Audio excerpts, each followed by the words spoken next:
আজকে grill pasta বানাবো, এই জন্য পানি দিয়ে দিছি। পানিটা ফুটে গেছে। এখানে আমি 2 টেবিল চামচ সয়াবিন তেল দিয়ে দেবো, আর 2 চামচ লবণ দিয়ে দেবো পাস্তাটা সিদ্ধ করার জন্য।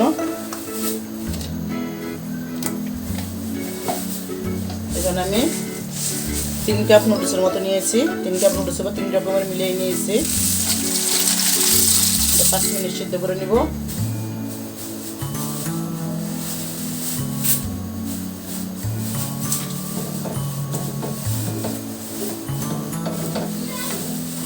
সিদ্ধ করে নামাই নিব। আমাদের পাস্তাটা সিদ্ধ হয়ে গেছে। এখানে আমি বাটার দিয়ে দিছি, 3 টেবিল চামচ বাটার নিয়েছি আমি।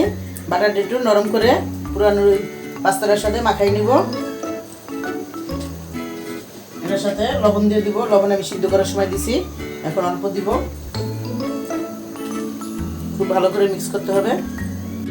বাটারটা মাখানো হয়ে গেছে। এখানে আমি ম্যাগি স্বাদের মশলা নিয়েছি 1 চামচ, 4 চামচের 1 চামচ নিয়েছি। চিলি ডিপ এক্সট্রা নিয়েছি 1 চা চামচ। ভালোভাবে মাখিয়ে নিব।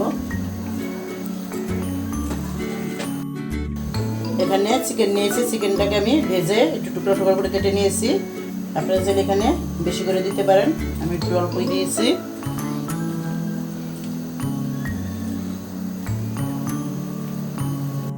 চিকেনটা দিয়ে মাখানো হয়ে গেছে।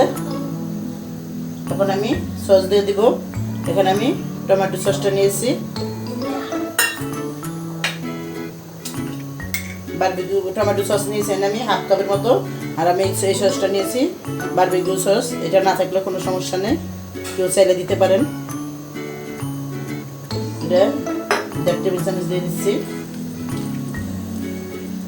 এটা সম্পূর্ণ ওভেনে হবে। এখানে কাঁচামরিচ নিয়েছি আমি 4-5টা কুচি করে। ধনিয়া পাতা নিয়েছি 2 টেবিল চামচ।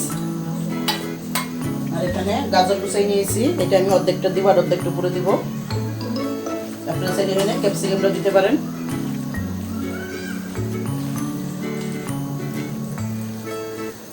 সয়া সস দিয়ে দিব 2 টেবিল চামচ।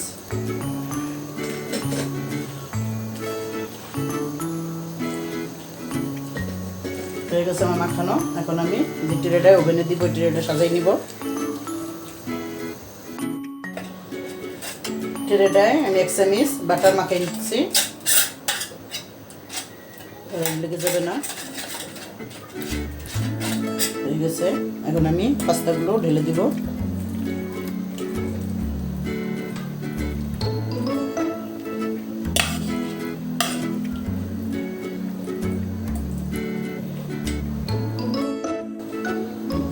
দেওয়া হয়ে গেছে। এখন আমি গাজরগুলো দিয়ে দেবো, যে গাজরটা রেখেছি।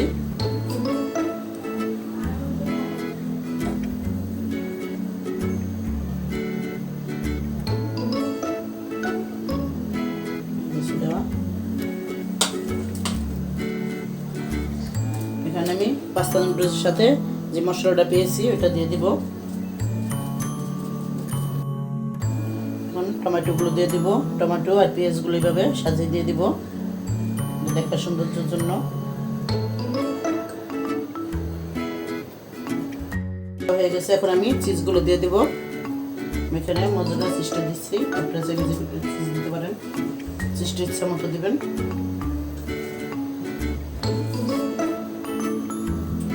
চিজগুলো দেওয়া হয়ে গেছে। এখন আমি কালো অলিভ দিয়ে দেবো কিছু, দেখার সৌন্দর্যের জন্য। এখানে আমার আর প্যাকেট মশলা আছে, পাস্তার সাথে যে মশলাটা থাকে এটা আমি উপরে দিয়ে দিচ্ছি। এটা দিলে খুবই টেস্টি হবে। কিছু অর্গানো দিয়ে দিব, এটা আপনাদের না থাকলে না দিলেও সমস্যা নেই। এটা এখন আমি ওভেনে বসাই দিব 20 মিনিটের জন্য। হয়ে গেছে আমাদের এটা। এখন আমি নামাই ফেলবো। আমাদের গ্রিলড পাস্তাটা তৈরি হয়ে গেছে, তো চলুন শুরু করা যাক। আমাদের গ্রিল পাস্তাটা নামাই ফেললাম, 20 মিনিটে হয়ে গেছে। দেখেন চুলার কোনো ভেজাল ছাড়াই কতটা সুন্দর হয়েছে। আমি একটু তুলে দেখাচ্ছি, খুব সুন্দর হয়েছে।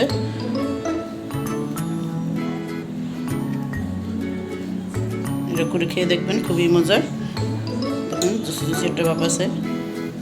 Guys that is it for today. Like করবেন, কমেন্ট করবেন, শেয়ার করবেন, সাবস্ক্রাইব করে আমাদের সাথে থাকবেন। Thank you. আর